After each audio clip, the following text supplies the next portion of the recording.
Hi മകളെ, plus ടുവിൽ പഠിക്കുന്ന വിദ്യാർത്ഥികളാണെങ്കിൽ നിങ്ങൾക്ക് പ്ലസ് ടുവിന് ശേഷം ക്രാഷ് ബാച്ചിലോ അല്ലെങ്കിൽ ഹൈബ്രിഡ് ബാച്ചിലോ നീറ്റ് ജെഇ കീമിന് വേണ്ടി പഠിക്കാൻ ആഗ്രഹിക്കുന്നവരാണെങ്കിൽ, നിങ്ങൾ ഡോക്ടറോ എഞ്ചിനീയറോ ആകാൻ സ്വപ്നം കാണുന്നവരാണെങ്കിൽ ഫ്രീ ആയിട്ട് സൈലത്തിൽ പഠിക്കാനുള്ള ഓപ്പർച്യൂണിറ്റിയാണ് സൈലം സ്കോളർഷിപ്പ് ആപ്റ്റിറ്റ്യൂഡ് ടെസ്റ്റ് അഥവാ എക്സാറ്റ് എന്ന എക്സാമിനേഷൻ നിങ്ങൾക്ക് നൽകുന്ന ഓപ്പർച്യൂണിറ്റി. ഈ വരുന്ന 16-ാം തീയതിയാണ് എക്സാമിനേഷൻ ഉള്ളത്. അപ്പൊ അതിന്റെ സിലബസ് എന്തൊക്കെയാണെന്ന് ചോദിച്ചു കഴിഞ്ഞാൽ, ഫിസിക്സിൽ നിങ്ങൾക്ക് പ്ലസ് ടു ആണ് കുട്ടികൾ. അപ്പൊ പ്ലസ് ടുവിലെ ഇലക്ട്രോ മാഗ്നറ്റിക് വേവ്സ് വരെയുള്ള ചാപ്റ്ററുകളായിരിക്കും നിങ്ങൾക്ക് ഫിസിക്സിൽ നിന്നുണ്ടാവുക.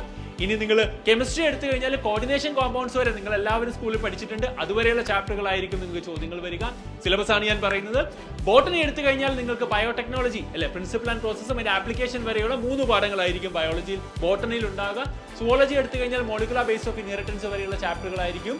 മാത്സിൽ ആദ്യത്തെ 6 ചാപ്റ്റർ, ഡിഫറൻഷ്യൽ ഇക്വേഷൻ വരെയുള്ള 6 പാഠങ്ങളായിരിക്കും ഉണ്ടാകുക. അപ്പൊ ഇത്രയുമാണ് സിലബസ് എന്ന് പറയുന്നത്. അപ്പൊ സിലബസ് നിങ്ങൾക്ക് കൺഫ്യൂഷൻ ഉണ്ടെങ്കിൽ നിങ്ങൾ പ്ലസ് ടുവിൽ ഇപ്പോൾ പഠിച്ചുകൊണ്ടിരിക്കുന്ന കാര്യങ്ങൾ മാത്രമേ ചോദിക്കുള്ളൂ. അപ്പൊ എല്ലാവർക്കും അറ്റംപ്റ്റ് ചെയ്യാവുന്നതാണ്. അപ്പൊ ഇപ്പൊ തന്നെ നിങ്ങൾക്ക് അടുത്ത വർഷത്തേക്കുള്ള സ്കോളർഷിപ്പ് എൻഷുർ ചെയ്ത് പോകാൻ വേണ്ടി പറ്റും. കേരളത്തിലെ എല്ലാ ജില്ലയിലും എല്ലായിടത്തും സെന്ററുകൾ ഉണ്ട്.